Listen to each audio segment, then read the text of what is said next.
பார்வதி அம்மா கணக்கு பத்திர பதிவில் உட்கார்ந்த கணக்கு எடுத்து காட்டுதார். பார் என்ன கூத்து அடிச்சு வச்சிருக்கான், என்ன கூத்து அடிச்சு விளையாட்டு எப்படி விளையாடுதானே. பார் ஒரு பத்திர பதிவில் இவ்வளோ கூத்து அடிச்சு வச்சிருக்கான். அப்போ தமிழ்நாடு முழுவதும் எத்தனை பத்திரப்பதிவில் கூத்தடிச்சு வச்சிருப்பான், ஆணும் பெண்ணும். இதுக்கு என்ன விட அப்படிங்கிற கேள்வி என்கிட்ட கேட்டார் பார்வதி. பார்வதியே பதில் சொல்லு பார்ப்போம் அப்படின்னார்.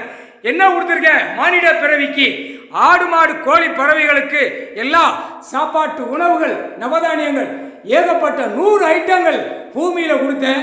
இப்போ 5 ஐட்டமாக விளைய வச்சு எடுத்து பூமியை பாழாக்குதான். அப்போ என்ன அர்த்தம், அப்போ இவனோட மானிட பிறவி என்ன செய்யணும் அப்படின்னு என்கிட்ட கேள்வி கேட்டார்.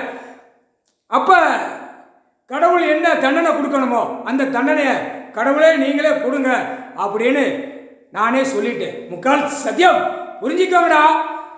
தப்பு செய்யறதுக்கு பூமியில் கொடுக்கல, 100 ஐட்டம் பூமியில் விளையிறதுக்கு எத்தனை பூமியில் கொடுத்தார் அத்தனையும் அழிச்சு நாசம் பண்ணி கந்தல் கோலமா ஆக்கி வச்சுட்டீங்கடா பாய்ப்பேகளா. வர்றா சேத்தூர் பத்திரப்பதிவில் விவசாயம் விளையும் பூமியில பூரா கட்டட பில்டிங்கி காட்டுதார். பார் பத்திரப்பதிவு மேல உட்கார்ந்து அமர்ந்து அந்த கணக்கை காட்டுதார். பார் என்ன பண்ணி வச்சிருக்கான்னு பார். பார் பிரட்டி பார்க்கார், பிரட்டி காட்டுதார், பிரட்டி எல்லா கணக்கும் பார்க்கார், கம்ப்யூட்டர் கணக்கில் பார்க்கார்.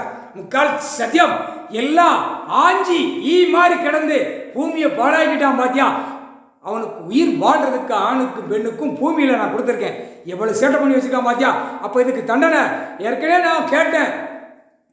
தண்ணி அளவுக்கு மீறி மழை பெஞ்சு போகுது, ஈஸ்வரனே கடவுளே அப்படின்னு கேட்டதுக்கு இது எவ்வளோ பாவத்தை செஞ்சு வச்சிருக்கான்.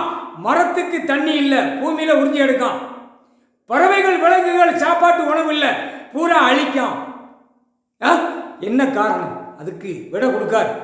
அப்போ பூமியை மண்ணை அழிக்கான் ரசாயனத்தை விட்டு. அப்போ இதுக்கு என்ன அர்த்தம், அப்போ பத்திர பதிவில் கணக்கு நான் உட்கார்ந்து எடுத்தாத்தேன் இவனுங்களுக்கு தண்டனை நான் கொடுக்க முடியும். இந்த செம்பத்தில் கணக்கு போட்டார். இளம்பச்சம்பளம் கனியில ஏற்றிலே எழுதிட்டார்.